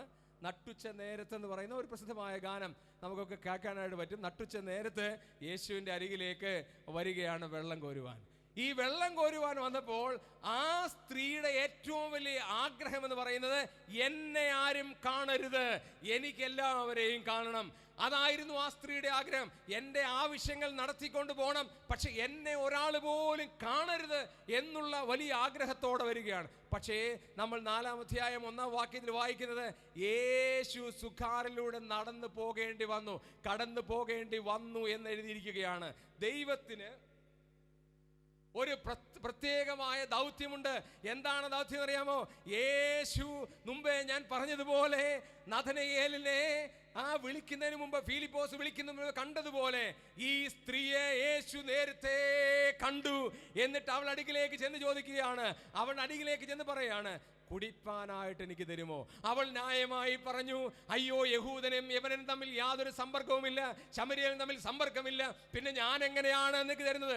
കർത്താവ് എടുത്ത വായിൽ പറയാണ്, ഞാൻ നിങ്ങൾക്ക് ജീവന്റെ വെള്ളം തരാം. നിന്നോട് സംസാരിക്കുന്നവൻ ആരെന്ന് നീ തിരിച്ചറിഞ്ഞു എന്നുവരികിൽ ഞാൻ നിനക്ക് ജീവന്റെ വെള്ളം തരാം. ഈ സ്ത്രീക്ക് ഏറ്റവും വലിയ ആശ്വാസമായി. ആ ജീവന്റെ വെള്ളം കിട്ടുകയാണെങ്കിൽ എന്തൊരു ആശ്വാസമാണെന്നറിയാമോ? കാരണം എന്നറിയാം, പിന്നെ ഈ പകലിൽ കഷ്ടപ്പെട്ടൊന്നും വരേണ്ട ആവശ്യമില്ല, പിന്നെ ദാഹിക്കത്തേ ഇല്ലല്ലോ. അവൾ ആശ്വാസം കൊള്ളുകയാണ്.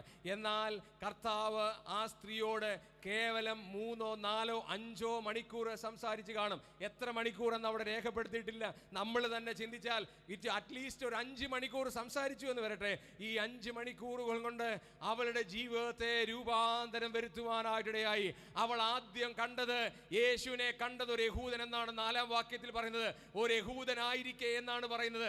പിന്നീട് അവൾ യജമാനനെ എന്ന് വിളിക്കുകയാണ്. പിന്നീട് അവളുടെ ആ ആശയം മാറി ഒരു പ്രവാചകൻ എന്ന് യേശുവിനെ വിളിക്കുകയാണ്. കാരണം ഭർത്താവിനെ വിളിച്ചുകൊണ്ട് വരാൻ പറഞ്ഞപ്പോൾ, അയ്യോ എനിക്ക് ഭർത്താവില്ല എന്നവൾ പറഞ്ഞപ്പോൾ, നിനക്ക് 5 ഭർത്താക്കന്മാരുണ്ട്, ഇപ്പോൾ ഉള്ളവനോ ഭർത്താവല്ല എന്ന് പറഞ്ഞപ്പോൾ അവൾ ഞെട്ടിപ്പോയി. അവൾ രഹസ്യങ്ങൾ മുഴുവനും വെളിപ്പെടുത്തിയ അതുല്യനായ ഒരു വ്യക്തിയെ അവൾ വിളിക്കുകയാണ്, ഇവൻ പ്രവാചകനാണ്. നാം അതിന്റെ മധ്യഭാഗത്തേക്ക് വരുമ്പോൾ 4-ാം അധ്യായത്തിൽ കാണാൻ കഴിയുന്നത്, വരുവാനുള്ള മശിഹ ക്രിസ്തു ആയിരിക്കുമോ എന്ന് അവൾ സംശയം പ്രകടിപ്പിച്ച് ഗ്രാമത്തിൽ ചെന്ന് അനേകരെ വിളിച്ചുകൊണ്ട് വരികയാണ്. 4-ാം അധ്യായത്തിലൂടെ യോഹന്നാൻ അപ്പോസ്തലൻ എഴുതി വെക്കുകയാണ്, വരുവാനുള്ള മശിഹ ദൈവപുത്രനായ ക്രിസ്തു, യേശു ക്രിസ്തു തന്നെയാണ്, ഞാൻ നിങ്ങളോട് പറയുന്ന ആൾ തന്നെയാണ്. കാരണം ഈ രഹസ്യങ്ങളെ വെളിപ്പെടുത്തുന്ന, മനുഷ്യന്റെ നിഗൂഢതകളെ വെളിപ്പെടുത്തുന്ന ഒരു അതുല്യനായ വ്യക്തിവിശേഷമാണ് എന്ന് പറഞ്ഞ് 4-ാം അധ്യായത്തിൽ കർത്താവായ യേശു ക്രിസ്തു വരുവാനുള്ള മശിഹയാണെന്ന് മാത്രമല്ല ദൈവപുത്രനാണെന്ന് സംശയലേശമന്യേ തെളിയിക്കുന്നത് നമുക്ക് കാണാനായിട്ട് കഴിയും. 5-ാം അധ്യായത്തിലേക്ക് നമുക്ക് വരുമ്പോൾ അവിടെ മറ്റൊരാളെ കാണാൻ കഴിയും. 38 വർഷം രോഗിയായി കിടക്കുന്ന ഒരു മനുഷ്യൻ. അദ്ദേഹം വളരെ നിരാശനായിരിക്കുകയാണ്. കാരണം സഹായത്തിനായിട്ട് ആരുമില്ല. അദ്ദേഹത്തോട് കർത്താവ് ചോദിക്കുന്ന ഒരു ചോദ്യം ഇതാണ്, നിനക്ക് സൗഖ്യമാകാൻ മനസ്സുണ്ടോ? നമ്മൾ സാധാരണ ഒരു പഴഞ്ചൊല്ല് പറയാറുണ്ട്, അരി എത്ര എന്ന് ചോദിച്ചാൽ പയറഞ്ഞാഴി എന്ന് പറയും എന്ന് പറയും. ഞാൻ തെക്കുള്ള ആളാണ്, അതുകൊണ്ട് ഈ പഴഞ്ചൊല്ലുകളൊക്കെ അവിടെ ഉപയോഗിക്കുന്ന പഴഞ്ചൊല്ലുകളാണ്. ഇവിടെ ഉണ്ടോയെന്ന് എനിക്കറിയില്ല. അവിടെ അരി എത്ര എന്ന് ചോദിച്ചാൽ പയറഞ്ഞാഴി എന്ന് പറയുന്നത് ചോദിക്കുന്നതിന് ഉത്തരമല്ല. ഈ കർത്താവ് ആ സാധു മനുഷ്യനോട് ചോദിച്ചു, നിനക്ക് സൗഖ്യമാകാൻ മനസ്സുണ്ടോ? അവൻ്റെ മറുപടി എന്താണെന്നറിയാമോ? എന്നെ കുളത്തിലിറക്കാനായിട്ട് ആരുമില്ല. ചോദിച്ചത് സൗഖ്യമാകാൻ മനസ്സുണ്ടോ എന്നാണ്. അവൻ പറഞ്ഞു, ഈ കുളം കലങ്ങുമ്പോൾ എന്നെ കുളത്തിലിറക്കാനായിട്ട് ആരുമില്ല. നീണ്ട 38 വർഷം അവൻ അവിടെ കിടക്കുകയാണ്. ആ 38 വർഷം നിങ്ങൾ ഭാവനയിൽ ഒന്ന് ചിന്തിച്ച് നോക്കിക്കേ. ഇവന് ഓരോ പ്രാവശ്യവും ദൂതൻ വന്ന് കുളം കലങ്ങുമ്പോൾ ഇവനൊരു പ്രതീക്ഷയുണ്ട്, ഞാൻ ഇറങ്ങുമായിരിക്കും. ഈ 38 വർഷവും ഇവൻ ഇങ്ങനെ ഇറങ്ങാൻ ചെല്ലുന്നതിന് മുമ്പ് അവന് മുമ്പായി പലരും ഇറങ്ങുകയാണ്. നീണ്ട 38 വർഷം കഴിഞ്ഞു അവനോട് കിടക്കുകയാണ്. നമ്മൾ വായിക്കുന്ന ഒരു ഭാഗത്ത് പറയുന്നുണ്ട്, യേശു ഏറിയ കാലമായി എന്ന് ഗ്രഹിച്ചു എന്നാണ്. അവൻ കിടക്കുന്നത് ഏറിയ കാലമായി എന്ന് യേശു ഗ്രഹിച്ചു. അവന്റെ അരികിലേക്ക് ചെല്ലുകയാണ്. പ്രിയമുള്ളവരെ, കഴിഞ്ഞ ദീർഘമായ നാളുകളിൽ അനേക തരത്തിലുള്ള പ്രയാസങ്ങളാൽ, ദുഃഖങ്ങളാൽ നീ വലയുന്ന ഒരാളായിരിക്കാം. നിന്റെ ജീവിതത്തിലെ പ്രതീക്ഷകൾ മുഴുവൻ ഇല്ലാതെ പോയി എന്ന് വന്നേക്കാം. അയ്യോ, ഞാൻ ഇത്രയും നാൾ പ്രാർത്ഥിച്ചുകൊണ്ടിരിക്കുകയാണല്ലോ, ദൈവം എൻ്റെ പ്രാർത്ഥനയ്ക്ക് മറുപടി നൽകാത്തത് എന്താണ് എന്ന് ചോദിച്ച് ദൈവത്തോട് പരിഭവം പറയുന്ന ഒരാളാണെങ്കിൽ സംശയിക്കേണ്ട. ദൈവം നിങ്ങളെ സഹായിക്കാനായിട്ട് സമീപസ്ഥനായി നിങ്ങളുടെ അരികിലുണ്ട്. അവനോട് നിങ്ങൾ കാര്യങ്ങൾ തുറഞ്ഞു പറഞ്ഞാൽ മതി. ഈ മനുഷ്യന് 38 വർഷമായി. അവൻ പറയാണ്, ആരും എനിക്കില്ല. നമ്മൾ സാധാരണ പറയുന്നതാണല്ലോ, ആരും എനിക്ക് ഇല്ല, ഞാൻ മാത്രമേ ഉള്ളൂ, എന്നെ സഹായിക്കാൻ ആരുമില്ല. എന്നാൽ ഈ ലോകം മുഴുവൻ ഉണ്ടാക്കി ഒരു വാക്കിനാൽ വിളിച്ചു വരുത്തിയ സർവശക്തനും സർവ്വവ്യാപിയും സർവജ്ഞാനിയുമായ കർത്താവ് അവന്റെ മുമ്പിൽ നിന്നിട്ട് അവനോട് പറയാണ്, എഴുന്നേറ്റ് നിന്റെ കിടക്ക എടുത്ത് നടക്കാം. ഞാനൊരു സൺഡേ സ്കൂളിൽ ഈ കഥ പഠിപ്പിച്ചപ്പോൾ ആ വാക്യം വായിക്കാൻ പറഞ്ഞപ്പോൾ ഒരുത്തൻ എഴുന്നേറ്റ് വായിച്ചാണ്, എഴുന്നേറ്റ് കിടക്ക എടുത്ത് നടക്കാം. എഴുന്നേറ്റ് കിടക്ക എടുത്ത് നടക്കാൻ പറഞ്ഞത് 2 രീതിയിലാണ് വായിച്ചത്. എഴുന്നേറ്റ് കിടക്ക എടുത്ത് നടക്കാം. എഴുതിയിരിക്കുന്നത് പോലെ വായിക്കണം. അവൻ ആ കിടക്ക എടുത്ത് നടന്നു. അവന്റെ അതുവരെ ഉണ്ടായിരുന്ന കിടക്കകളൊക്കെ മാറി. യേശു ദൈവപുത്രനായ ക്രിസ്തുവാണ് എന്നുള്ളത് തെളിയിക്കാൻ ഇതിൽ പരം അത്ഭുതം ആവശ്യമുണ്ടോ? നീണ്ട 38 വർഷം ആ കുളക്കരയിൽ യാതൊരു പ്രതീക്ഷയും ഇല്ലാതെ, സഹായത്തിനായി ആരുമില്ലാതെ കിടന്ന മനുഷ്യന്റെ ജീവിതത്തെ സമൂലമായി രൂപാന്തരപ്പെടുത്തി ആ ചരിത്രം യോഹന്നാൻ രേഖപ്പെടുത്തുമ്പോൾ തന്റെ അനുവാചകരോട് താൻ പറയുകയാണ്, യേശു ദൈവപുത്രനായ ക്രിസ്തുവാണ്. കാരണം അല്ലെങ്കിൽ ഇങ്ങനെ ഒരു അത്ഭുതം സംഭവിക്കുവാനായിട്ട് കഴിയുകയില്ല. Praise the Lord. നമ്മുടെ ജീവിതത്തെ നമ്മളൊന്ന് തിരിച്ചു നോക്കി. എന്തെല്ലാം അത്ഭുതങ്ങളാണ് ദൈവം ചെയ്തത്. ഞാൻ പലപ്പോഴും ഓർക്കാറുണ്ട്, ഞാൻ യേശുവിനെ രക്ഷിതാവും കർത്താവുമായിട്ട് അംഗീകരിച്ചില്ലായിരുന്നെങ്കിൽ ഒരുപക്ഷെ വല്ല ജയിലിലൊക്കെ കിടക്കേണ്ട ഒരാളായിരുന്നേ. കാരണം പാർട്ടിക്ക് വേണ്ടി, പാർട്ടി പ്രവർത്തനത്തിന് വേണ്ടി എൻ്റെ ബാല്യകാലവും എൻ്റെ കൗമാരത്തിൻ്റെ കുറേ കാലവും ബാല്യകാലവും ഒക്കെ അതിനുവേണ്ടി ചിലവഴിച്ചു. എന്നാൽ ദൈവത്തിൻ്റെ കൃപയാൽ, ആർദ്രമായ കരുണയാൽ കർത്താവിനെ വിളിച്ച് വേർതിരിച്ച് ഇന്ന് ഈ മഹത്വ സുവിശേഷത്തിൻ്റെ സാക്ഷിയായി തീരുന്നു എന്നുള്ളത് വളരെ ആത്മാർത്ഥമായും അഭിമാനത്തോടെ പറയാൻ കഴിയും. കാരണം സ്വർഗത്തിലെ ദൈവത്തിൻ്റെ അനുപമമായ കാര്യം. നമുക്ക് സഹായത്തിനായിട്ട് ആരുമില്ല എന്ന് നമ്മൾ ചിന്തിക്കേണ്ട. നമ്മുടെ സഹായത്തിനായി സ്വർഗത്തിലെ ദൈവം നമ്മുടെ വലതുഭാഗത്ത് ഇറങ്ങി നമുക്ക് വന്നിട്ടുണ്ട്. ആ ദൈവകൃപ അനുഭവിക്കുന്ന ദൈവജനത്തിനായി സ്തോത്രം. പ്രാർത്ഥനയിൽ നമ്മളത് അനുഭവിക്കുന്നുണ്ട്. ദൈവിക സാന്നിധ്യ ബോധം നമ്മൾ അനുഭവിക്കുന്നുണ്ട്, ബോധ്യം നമ്മൾ അനുഭവിക്കുന്നുണ്ട്. ഈ മനുഷ്യൻ പറയുകയാണ്, 38 വർഷമായി ഞാൻ കിടക്കുകയാണ്. അദ്ദേഹം അത് പുറമേ പറയുന്നില്ല, അദ്ദേഹം വാക്കുകൾ കൊണ്ട് പറയുന്നില്ല, പക്ഷെ അദ്ദേഹത്തിൻ്റെ ആംഗ്യചകലം കൊണ്ട് നമുക്ക് മനസ്സിലാക്കാനായിട്ട് സാധിക്കും. ഈ ബോഡി ലാംഗ്വേജ് എന്ന് പറയുന്നത് ഭയങ്കര പവർഫുൾ സ്റ്റേറ്റ്മെൻ്റ് ആണ്. ഞങ്ങൾ ഈ കൗൺസിലിംഗ് ഒക്കെ ചെയ്യുമ്പോൾ ഞങ്ങളുടെ അടുത്ത് വരുന്ന ക്ലയൻറ്റിൻ്റെ ബോഡി ലാംഗ്വേജ് ആദ്യം ഞങ്ങളൊന്ന് പരിശോധിക്കും. പിന്നെ എങ്ങനത്തെ ആളാണ് എന്നൊന്ന് പരിശോധിക്കും. കാരണം പേടിക്കൊന്നും വേണ്ട, കൗൺസിലിംഗ് വരുന്ന ആളുടെ കാര്യം മാത്രമേ ഞങ്ങൾ പരിശോധിക്കാറുള്ളൂ. അപ്പോൾ അദ്ദേഹം വരുമ്പോൾ എന്ത് ചെയ്യും, ഇവരെങ്ങനെയാണ്, ഏത് മനസ്സോടുകൂടിയാണ് വരുന്നത്, ഏത് ആറ്റിറ്റ്യൂഡോടുകൂടിയാണ് വരുന്നത്, അവൻ്റെ ബോഡി ലാംഗ്വേജ് എന്താണെന്ന് പരിശോധിക്കും. ഇവൻ്റെ ബോഡി ലാംഗ്വേജ് കർത്താവ് കണ്ടു. അവിടെ എഴുതിയിരിക്കുന്നത് ഏറിയ കാലമായിരിക്കുന്നു എന്ന് താൻ അറിഞ്ഞു. അവനെ കണ്ടു എന്ന് മാത്രമല്ല, അവൻ അറിഞ്ഞു. എന്നിട്ട് കർത്താവ് ആ മനുഷ്യൻ്റെ അടുത്തേക്ക് ചെന്നിട്ട് ചോദിക്കുകയാണ്, ഞാൻ നിനക്ക് എന്ത് ചെയ്യണം, അർത്ഥാൽ നിനക്ക് സൗഖ്യമാകാനായിട്ട് മനസ്സുണ്ടോ? 6-ാം അധ്യായത്തിലേക്ക് നമുക്ക് വരുമ്പോൾ വലിയൊരു അത്ഭുതം നമുക്ക് കാണാൻ കഴിയും. 6-ാം അധ്യായം എന്ന് പറയുന്നത് യോഹന്നാന്റെ സുവിശേഷത്തിലെ 6-ാം അധ്യായത്തിലെ സംഭവം 4 സുവിശേഷങ്ങൾ രേഖപ്പെടുത്തിയ അമൂല്യമായ ഒരു സംഭവമാണ്. 4 സുവിശേഷങ്ങൾ രേഖപ്പെടുത്തിയ ഒരേ ഒരു അത്ഭുതം മാത്രമേ ഉള്ളൂ. 5 അപ്പം കൊണ്ട് സ്ത്രീകളെയും പൈതങ്ങളെയും കൂടാതെ 5000 പുരുഷന്മാരെ പോഷിപ്പിച്ച സംഭവം. അത് നമുക്ക് എല്ലാവർക്കും കാണാതെ അറിയാവുന്ന സംഭവമാണ്. എന്താണ് യേശു ദൈവപുത്രനായ ക്രിസ്തുവാണ് എന്ന് ആ സംഭവത്തിലൂടെ യോഹന്നാൻ വിളിച്ചു പറയുന്നത്? 4 സുവിശേഷങ്ങൾ രേഖപ്പെടുത്തിയ സംഭവമാണെങ്കിലും യോഹന്നാന്റെ സുവിശേഷം അത് വ്യക്തമായി ചില അത്ഭുതങ്ങളിൽ വരച്ച് കാണിക്കുകയാണ്. ഞാൻ ഇങ്ങനൊരു ചോദ്യം നിങ്ങളോട് ചോദിക്കട്ടെ, നിങ്ങൾക്ക് ചിന്തയ്ക്ക് വേണ്ടി ചോദിക്കുകയാണ്. ആ അത്ഭുതം അവിടെ നടന്നപ്പോൾ ഏറ്റവും അധികം സന്തോഷിച്ച ആൾ ആരായിരിക്കും? ആ അത്ഭുതം അവിടെ നടന്നപ്പോൾ ഏറ്റവും അധികം സന്തോഷിച്ച ആളായിരിക്കും? ബാലൻ അല്ലേ? ബാലകൻ മാത്രമേ സന്തോഷിച്ചുള്ളൂ. കൊണ്ടുവന്നത് ആരാന്നറിയാമോ? കൊണ്ടുവന്നത് ആരാ? അന്ത്രയോസ്. കണ്ടതാരാ? ഫിലിപ്പോസ്. ഫിലിപ്പ് കണ്ടു, അന്ത്രയോസ് കൊണ്ടുവന്നു. ഫിലിപ്പോസ് പറയും, എടാ ഞാൻ അവനെ കൊണ്ടുവന്നു. ഫിലിപ്പ് പറയും, ഞാൻ അവനെ കണ്ടത്. അന്ത്രയോസ് പറയും, ഞാൻ അവനെ കൊണ്ടുവന്നത്. അതിനെന്താ കൊണ്ടുവന്നത്? അവൻ്റെ കയ്യിലുള്ള അപ്പം 5 അപ്പവും 2 മീനും എന്നുള്ളത് ഞാനല്ലേ കണ്ടേ? ഓരോരുത്തർ അവകാശവാദം ഉന്നയിച്ചു. അവൻ്റെ അമ്മ എന്നാ പറയുന്നറിയാം? ഈ നേരം വെളുത്ത് ആ യവത്തപ്പം ഉണ്ടാക്കുന്ന ചടങ്ങെന്ന് പറഞ്ഞാൽ എന്താ ബുദ്ധിമുട്ടാണെന്നറിയാമോ?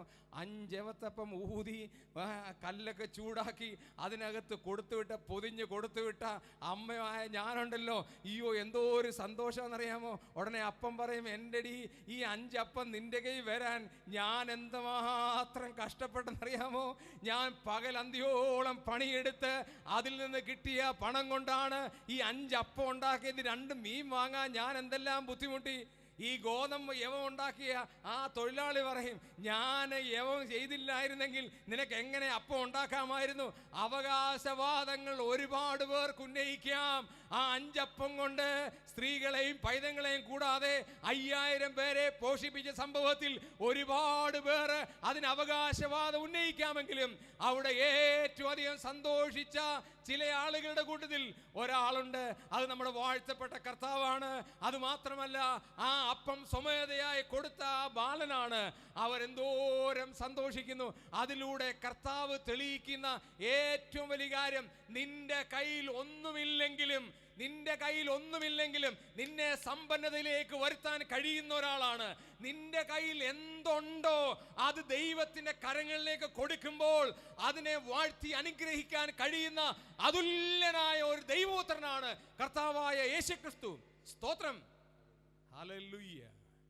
നമ്മൾ പലപ്പോഴും വിചാരിക്കും, എനിക്ക് എന്ത് ചെയ്യാൻ പറ്റും, എനിക്ക് പാടാൻ കഴിവില്ല. നമുക്കെപ്പോഴും നമ്മുടെ ഇല്ലായ്മകളെ കുറിച്ചാണല്ലോ പരാതി.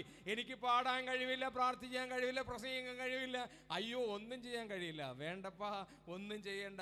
നിശബ്ദമായിട്ട് എന്തെല്ലാം ശുശ്രൂഷകൾ ചെയ്യാം.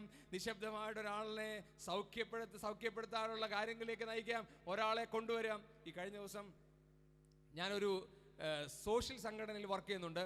അതിൻ്റെ ഒരു ക്ലാസ് എടുക്കാനായിട്ട് അവരെന്നെ ക്ഷണിച്ചപ്പോൾ അവിടെ ഈ അവരുടെ ജീവിത അനുഭവങ്ങൾ പറയാനുള്ള ഒരു അവസരം ഓരോരുത്തർ കൊടുത്തു.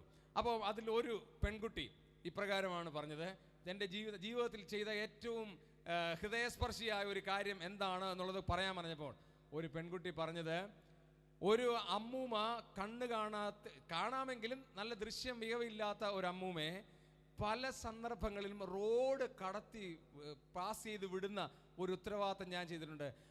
അത് കഴിഞ്ഞിട്ട് ആ അമ്മച്ചിയുടെ മുഖത്ത് വിടരുന്ന പുഞ്ചിരി കാണുന്നതാണ് എൻ്റെ ജീവിതത്തിലെ ഏറ്റവും വലിയ സന്തോഷം. ആ ഹാളിൽ കരഘോഷം മുഴങ്ങുകയാണ്. എന്നാൽ എൻ്റെ അടുത്തിരുന്ന ഒരാൾ ചോദിച്ചു, അദ്ദേഹവും പ്രസംഗിക്കാൻ വന്നിരിക്കുന്ന ആളാണ്, സെക്യുലർ പ്രോഗ്രാമാണ്. അദ്ദേഹം എന്നോട് ചോദിച്ചു, എന്തിനാണ് ഇത്രയും വലിയ കയ്യടി? ഒരമ്മൂമ്മയെ ജസ്റ്റ് ഒരു പാസ് ചെയ്ത് വിടുന്നത് വലിയ കാര്യമാണോ എന്നെൻ്റെ തൊട്ടടുത്തിരുന്ന ആൾ ചോദിക്കുകയാണ്. അപ്പോൾ ഞാൻ പറഞ്ഞു, അല്ലയോ സാറേ, സാറിനത് വലിയ കാര്യമല്ല. കാരണം സാർ എത്രയോ ഉന്നതയിലുള്ള ആളാണ്. പക്ഷേ ആ കുഞ്ഞിനെ സംബന്ധിച്ചിടത്തോളം ആ ചെയ്യുന്നത് ഏറ്റവും വലിയ ശുശ്രൂഷയാണ്, ഏറ്റവും വലിയ ഉന്നതമായ ഒരു കർമ്മമാണ്. ഒരാളെ വഴികാട്ടി വിടുക എന്നുള്ളത്. ഞാൻ പറഞ്ഞു വരുന്ന വിഷയം പ്രകാരം പറയട്ടെ, നിങ്ങൾക്ക് വലിയ വലിയ കാര്യം ചെയ്യാനായിട്ട് സാധിച്ചില്ലെങ്കിലും നിങ്ങളുടെ വീടിൻ്റെ അടുത്തുള്ള ആളുകൾക്ക് ഒരു നേരത്തെ ആഹാരം വെച്ച് കൊടുക്കാനായിട്ട് സാധിക്കും. നിങ്ങളുടെ പഴയ വസ്ത്രങ്ങൾ ഒരുപക്ഷെ കണ്ടുവന്ന് വരിക, എത്രയോ നാളുകളായി അത് ഉപയോഗിക്കാതിരിക്കുന്ന വസ്ത്രങ്ങളാണ്, അത് നിങ്ങൾക്ക് ദാനം ചെയ്യാനായിട്ട് സാധിക്കും. ചെറിയ ചെറിയ കാര്യങ്ങളാണ്. അതിലൂടെ ക്രിസ്തുവിൻ്റെ സ്നേഹം മറ്റുള്ളവരിലേക്ക് പകരാനായിട്ട് സാധിക്കും. നിങ്ങൾക്ക് സഹായഹസ്തം നീട്ടുന്ന ധാരാളം ആളുകളുണ്ട്, നിങ്ങളോട് ചോദിക്കുന്ന ധാരാളം ആളുകളുണ്ട്. അവരെ ഒരു നേരം അവരോട് കൂടെ പോയെന്നിരിക്കുവാൻ, അവരോട് സംഭാഷിക്കുവാൻ, അവരോട് കൂടെ അല്പസമയം ചിലവഴിക്കുവാൻ. ആ പ്രായാധിക്യത്തിലായ എത്ര ആളുകൾ, കിടപ്പ് രോഗികളായ എത്ര ആളുകൾ നിങ്ങളുടെ സഭയിലുണ്ട്, സമൂഹത്തിലുണ്ട്. അവരരികിലേക്ക് ഒന്ന് ചെന്ന് ഒരു നിമിഷം അവരോട് ഇരിക്കുവാൻ, ഒരു മണിക്കൂർ ഒന്ന് സ്പെൻഡ് ചെയ്യാൻ നിങ്ങൾക്ക് കഴിയുമെന്ന് വരികിൽ നിങ്ങൾ ചെയ്യുന്ന ശുശ്രൂഷ ഏറ്റവും വലുതാണ്. അതിന് നിസ്സാര കാര്യമല്ല പ്രിയമുള്ളവരെ, അത് അമൂല്യമായ കാര്യമാണ്. ഒരുപക്ഷേ സുവിശേഷം മറ്റുള്ളവരോട് പങ്കുവെക്കുവാനായിട്ട് നിങ്ങൾക്ക് കഴിയില്ല എന്ന് വന്നേക്കാം. അതിനോട് തുല്യമാകയില്ലെങ്കിൽ പോലും നിങ്ങൾ ചെയ്യുന്ന ആ ചെറിയ ശുശ്രൂഷ എന്ന് പറയുന്ന ശുശ്രൂഷ പോലും ദൈവസന്നിധിയിൽ ഏറ്റവും മാന്യമായ ശുശ്രൂഷയാണ് എന്നുള്ള കാര്യം ഒരു ദൈവദാസൻ എന്നുള്ള നിലയിൽ നിങ്ങളെ ഉത്ബോധിപ്പിക്കുകയാണ്. അങ്ങനെ എത്ര ശുശ്രൂഷകൾ നമുക്ക് ചെയ്യാനായിട്ട് കഴിയും. ഈ കുഞ്ഞു ബാലൻ അവൻ്റെ കയ്യിൽ ഉണ്ടായിരുന്ന അപ്പം യേശുവിൻ്റെ കയ്യിലേക്ക് കൊടുത്തു. എന്നാൽ അവിടെ ഒരു ചെറിയ തെറ്റുണ്ട്. സാധാരണ ആളുകൾ പറയുന്ന ഒരു തെറ്റാണ്, കർത്താവ് അപ്പം എടുത്ത് അപ്പത്തെ വാഴ്ത്തി. ഞായറാഴ്ച കർത്തൃമേശ ആചരിക്കുമ്പോഴും അബദ്ധത്തിലോ അറിയാതെയോ പറയുന്നുണ്ട്, കർത്താവേ ഈ അപ്പത്തെ വാഴ്ത്തി തരണമേ. അപ്പത്തെ അല്ല വാഴ്ത്തേണ്ടത്, കർത്താവിനെയാണ് വാഴ്ത്തേണ്ടത്. എൻ്റെ വിഷയം അതല്ലാത്തതുകൊണ്ട് ഞാൻ അങ്ങോട്ട് പോകുന്നില്ല. കർത്താവിനെയാണ് വാഴ്ത്തേണ്ടത്, അപ്പത്തെ അല്ല. അപ്പോസ്തല പ്രവൃത്തികളുടെ പുസ്തകം 26-ാം അധ്യായത്തിൽ അത് വ്യക്തമായി വായിക്കുന്നുണ്ട്. ഏതായാലും പറഞ്ഞപ്പോൾ നിങ്ങൾക്ക് സംശയം തോന്നുന്നുണ്ട്, അതോട് വായിച്ചിട്ട് പോകാം. അപ്പോസ്തല പ്രവൃത്തി 26-ാം അധ്യായത്തിലേക്ക് ഒന്ന് വരാം.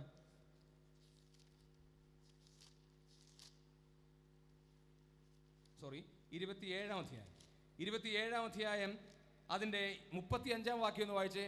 Acts chapter 27 verse 35. ഇങ്ങനെ പറഞ്ഞിട്ട് അപ്പം എടുത്ത് എല്ലാവരും കാണുക ദൈവത്തെ വാഴ്ത്തിയിട്ട് നുറുക്കി തിന്ന് തുടങ്ങി. ദൈവത്തെയാണ് വാഴ്ത്തേണ്ടത്, അല്ലാതെ അപ്പത്തെ അല്ല. അറിഞ്ഞോ അറിയാതെയോ പറയാം. ഇങ്ങനെ ഒരുപാട് മിസ്റ്റേക്ക് നമ്മൾ ചെയ്യുന്നുണ്ട്. എന്നറിയാം, പ്രാർത്ഥന കേട്ടതിനാൽ സ്തോത്രം, യേശുക്രിസ്തുവിന്റെ നാമത്തിൽ അപേക്ഷിക്കുന്നു, കേൾക്കുമാറാകണമേ. കേട്ടതിനാൽ സ്തോത്രം എന്ന് പറഞ്ഞിട്ട് വീണ്ടും നമ്മൾ പ്രാർത്ഥിക്കുകയാണ്, കേൾക്കുമാറാകണമേ. അറിയാതെ പറയുന്ന, അത് നമ്മളിങ്ങനെ കേട്ട് പറയുന്ന. അപ്പത്തെ അല്ല വാഴ്ത്തേണ്ടത്, കർത്താവിനെയാണ് വാഴ്ത്തേണ്ടത്. ഇവിടെ കർത്താവ് 5 അപ്പവും 2 മീനും കൈകളിൽ എടുത്തിട്ട് സ്വർഗത്തിലെ ദൈവത്തെ വാഴ്ത്തിയിട്ട് നുറുക്കി കൊടുക്കുകയാണ്. എത്ര പേർക്കാണത് പ്രയോജനപ്പെട്ടതെന്നറിയാമോ? അവിടെ കേവലം സംഖ്യ പറഞ്ഞിട്ടുണ്ട്. സ്ത്രീകളെയും പൈതങ്ങളെയും കൂടാതെ 5000 പേർക്ക് അത് ഉപോത്ബലകമായി തീർന്നു. ഞാൻ മുമ്പോട്ട് പോകട്ടെ. 7-ാം അധ്യായത്തിലേക്ക് വരുമ്പോൾ അവിടെ നമുക്ക് കാണാൻ സാധിക്കുന്ന ഒരു പ്രധാനപ്പെട്ട കാര്യം, 7-ാം അധ്യായത്തിലേക്ക് വരുമ്പോൾ നമുക്ക് കാണാൻ സാധിക്കുന്ന കാര്യം, യേശു അവിടെ ഉത്സവത്തിനായി കടന്നു പോകുവാനായിട്ട് ഇടയായി തീർന്നു. ഈ ഉത്സവത്തിനായി കടന്നുപോയ സമയത്ത് അവിടെ അതിൻ്റെ 7-ാം അധ്യായത്തിൻ്റെ അവസാനം 24-ാം വാക്യത്തിലേക്കൊന്ന് വരാം.